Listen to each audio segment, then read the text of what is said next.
মায়ের ভীষণ অসুস্থতার পরও কেন দেশে ফিরছেন না তারেক রহমান, এই তীব্র সমালোচনার জবাব যখন একটা ফেসবুক স্ট্যাটাসের মাধ্যমে তিনি দিয়েছেন তারেক রহমান, তারপর আসলে এটা নতুন করে আরও বেশ কিছু বিতর্ক তৈরি করেছে। সেগুলো নিয়ে কথা বলতে চাই এবং যেসব প্রশ্ন তৈরি হয়েছে সেই প্রশ্নগুলো সঠিক কিনা বা এই প্রেক্ষাপটে তার কি করার ছিল সেগুলো নিয়ে কথা বলবো।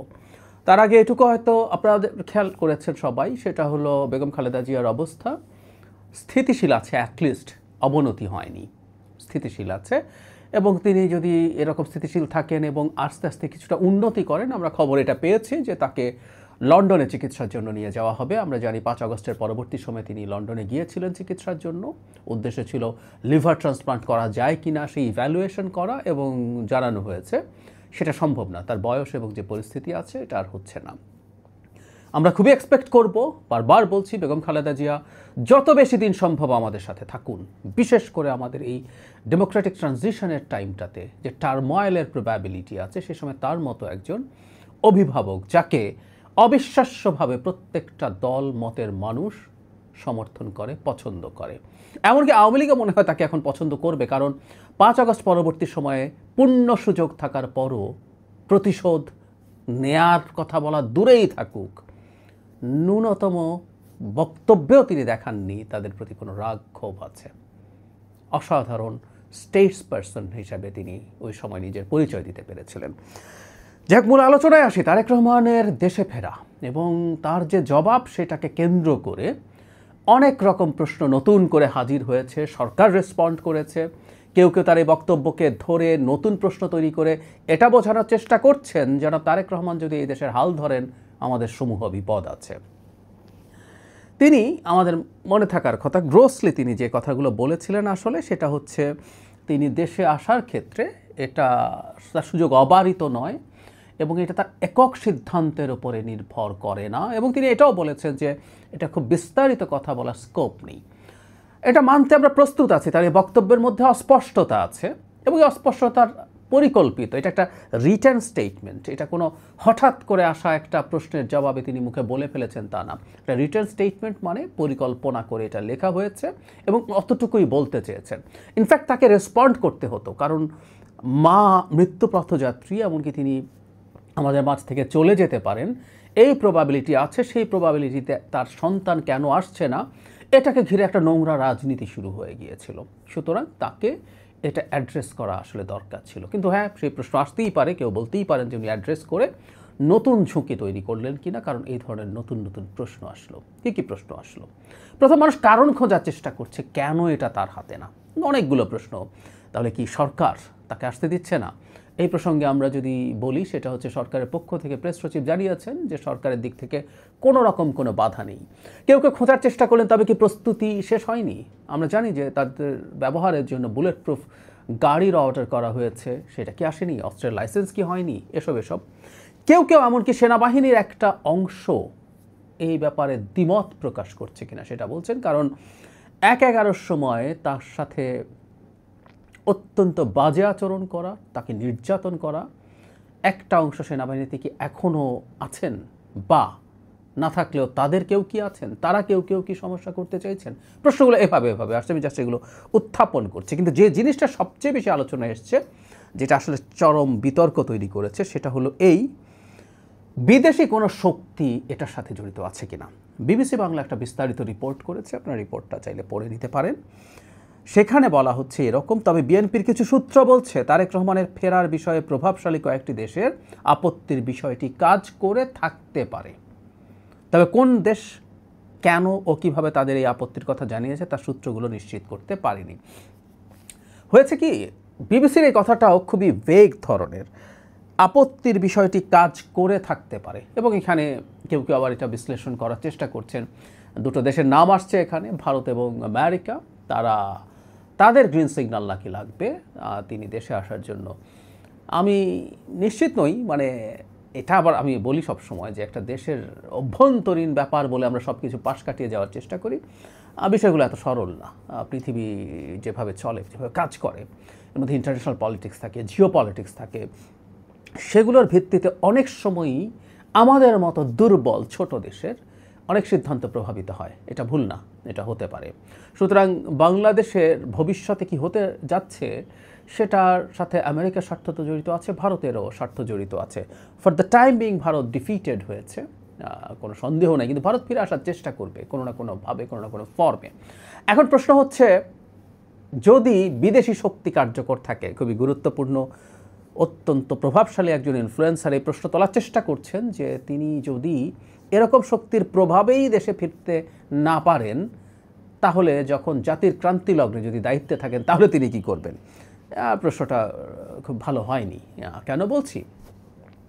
আমরা ধরে নিলাম, কাগজে কলমে বলছি, আমরা ধরে নিলাম, এটাও বলছি, ধরে নিলাম ভারত আমেরিকার কারণেই তিনি এখন ফিরতে পারছেন না, তাদের সাথে নেগোসিয়েশন বা কোনো একটা কিছু সেটেলমেন্ট, কিছু একটা তাদের সাথে ডিলিং, আন্ডারস্ট্যান্ডিং, হোয়াট এভার কিছু একটা হবে, তারপর তিনি আসতে পারবেন। একটা মানুষ যিনি রাষ্ট্রের ক্ষমতায় নেই, যিনি জাস্ট এই মুহূর্তে একটা দলের প্রধান এবং সরকার অন্য একটা, যে সরকার অনেক ক্ষেত্রেই কোনো কোনো দেশের ভালো প্রভাব আছে সেই সরকারের, বিশেষ করে আমেরিকার প্রভাব আছে বলে তো আলাপ আছেই, তো সেই সরকারের সময়ে তিনি যখন আসতে পারছেন না, তাদের সাথে নেগোশিয়েট করতে হচ্ছে, তাদের সাথে কথা বলতে হচ্ছে, তাদের সাথে এক ধরনের ব্যাকফুটে থেকে আলাপ করতে হচ্ছে, কারণ তিনি দীর্ঘ সময় ধরে দেশের বাইরে আছেন, দীর্ঘ সময়, 16-17 বছর হয়ে গেল।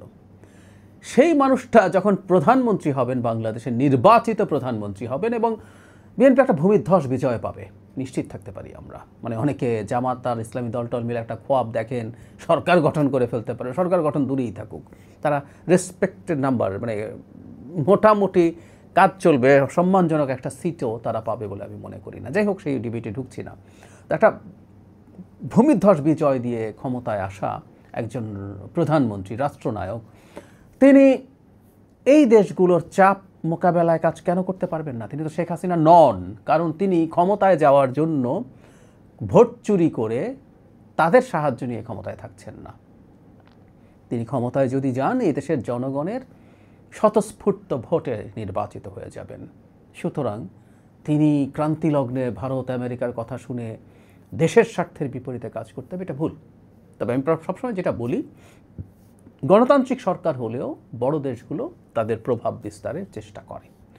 সুতরাং ওরকম কিছু যদি হয়েও থাকে, সেটা ভবিষ্যতে কোনো সমস্যা তৈরি করবে না। আর এটা একটা ফ্যাক্টর কিনা, আমি যদি সেই আলোচনায় যাই, আমার কাছে মনে হয় না। আমি ব্যক্তিগতভাবে মনে করি কোনো বিদেশি রাষ্ট্রের প্রভাব, মানে ভারতের কোনো প্রভাব এখানে থাকতে পারে বলে আমার মনেই হয় না। আর যদি ভারত তারেক রহমানের আশা পেছাতে চায়, এটাও তার একটা পজিটিভ ব্র্যান্ডিং। ভারত যাকে ঠেকাতে চায় তিনি সহি লোক, তিনি এই রাষ্ট্রের স্বার্থে কাজ করবেন, জনগণের স্বার্থে কাজ করবেন, এটা শিওর। তিনি ভারতের স্বার্থের বিপরীতে দাঁড়াবেন, এটা শিওর।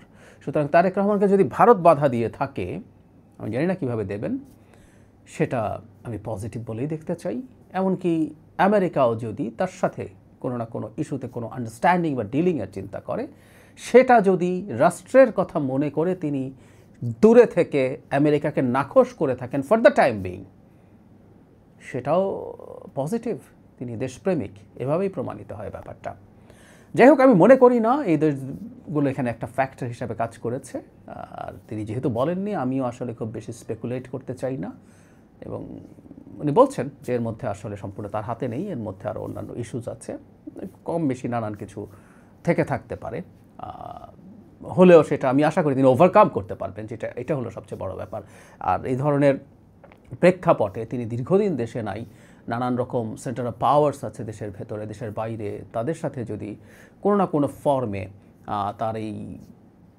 তার যেভাবে আসা সেটা নিশ্চিত করার জন্য আলাপ আলোচনা যদি চলে, সেখানে যদি কিছু না কিছু ক্ষেত্রে কোনো না কোনো ফ্যাক্টর কাজ করে থাকে, সেটা নিশ্চিতভাবে তিনি ম্যানেজ করে আসবেন। আর আমরা আবারও বলছি, এটা আমরা মনে রাখবো, এটা আমাদের মনে রাখতে হবে, সেটা হলো ক্ষমতায় যখন একজন মানুষ চলে আসবেন, তিনি যদি সত্যিকার অর্থে দেশের ভালো করতে চান, তিনি যদি চান দেশটাকে ভালো করবেন এবং পরবর্তীতেও নির্বাচনের মাধ্যমে ক্ষমতায় থাকতে চাইবেন, হাসিনার মতো ভোট চুরি করে ক্ষমতায় থাকবেন না, তাহলে তিনি রাষ্ট্রের স্বার্থে কাজ করতেই পারেন। সেটা তার জন্য মোটেও অসম্ভব কিছু হবে না। আর এছাড়া অন্যান্য ইস্যুগুলো তো আছেই। নিরাপত্তা নিয়ে তার ক্লিয়ার একটা গ্রিন সিগন্যাল প্রয়োজন হতে পারে, যেটা নিয়ে স্পেকুলেশন অনেক বেশি। এটাও আমার কাছে মোটা দাগে সঠিক কারণ মনে হয়। আমি গত ভিডিওতেই বলেছি, গতকাল অনেকে বলছেন তিনি এসে সব ঝুঁকে নিয়ে চলে আসুক। উনি সুইসাইড করার কোনো মানে নাই। এবং আবারও বলি, এটা গতদিনও বলেছি, এটা বারবার বলা দরকার, ওনার চলে যাওয়া, ওনাকে যদি মানে এরকম কিছু আল্লাহ না করুক যে তাকে হত্যা করে ফেলা গেল, কেউ না কেউ অনেকেই চাইবেন অন্তত যে দেশটা বাংলাদেশকে কলোনি বানাতে চায় তাদের সেরকম খায়েশ থাকতেই পারে। বাংলাদেশকে দীর্ঘ মেয়াদে একটা অস্থিরতার মধ্যে নিয়ে যাওয়া সম্ভব, এবং সেই অস্থিরতায় বিএনপির মতো দলটা ভেঙে যাবে, খুব সম্ভাবনা আছে তিনি যদি না থাকেন।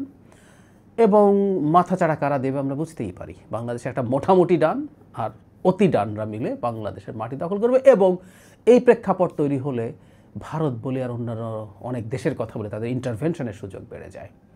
সুতরাং তারেক রহমান, আবারও বলি, আমাদের কাছে বাইরে থেকে মনে হচ্ছে যে তিনি সঠিক সিদ্ধান্ত নিচ্ছেন না। আমি বহুবার এই প্রশ্ন শুনেছি 5 আগস্টের পরবর্তী সময় থেকে। তার কাছে তথ্য আমাদের চাইতে বেশি আছে, সো আমরা তার উপরে রিলাই করতে চাই। আমি রিলাই করি সব কিছু নিয়ে, সব ওজন নিয়ে, কারণ উনি প্রত্যেকটা সিদ্ধান্ত যখন নিচ্ছেন, খালি মায়ের ব্যাপার না, তিনি যখন এমনি আসছিলেন না তখনই প্রচুর সমালোচনা হয়েছে। এখন মা এত অসুস্থ, এখন আসতে পারছে না, যদিও তার লন্ডনে যাওয়ার একটা সম্ভাবনা আছে, সেক্ষেত্রে তার না আসলেও চলে, কিন্তু ওই প্রশ্ন থেকে যাবে যে উনি কেন আসছেন না, কেন আসবেন না। এই প্রেক্ষাপটে ওনার দলকে সরাসরি নেতৃত্ব দিয়ে নির্বাচনে নিয়ে যাওয়া এবং পাশ করিয়ে নিয়ে আসাই তার জন্য সবচেয়ে ভালো। যদিও আমাকে অনেকে যখন বলতেন, আমি ধারণা করতাম যে, আমি এটা মনে করতাম তিনি যদি নির্বাচনের খুব মানে তফসিলের আশপাশে আসেন, সেটার একটা পজিটিভ দিকও এরকম হতে পারে যে তিনি আশাজনিত যে হাইপ আছে, সেই হাইপটা নির্বাচন পর্যন্ত পুরো কাভার করে যাবে, সেটা দিয়েই নির্বাচনটা ঘটিয়ে দেয়া। এটা হয়তো পলিটিক্যালি একটা ভালো স্ট্র্যাটেজি হয়ে থাকতে পারে, আমি জানি না, আবারও বলছি কতগুলো স্পেকুলেশন। তবে দিনের শেষে আমরা এটা চাইব যে তিনি সুস্থ থাকুন, তিনি থাকুন, তার দল বাংলাদেশে ক্ষমতায় যাক, এটা চাই।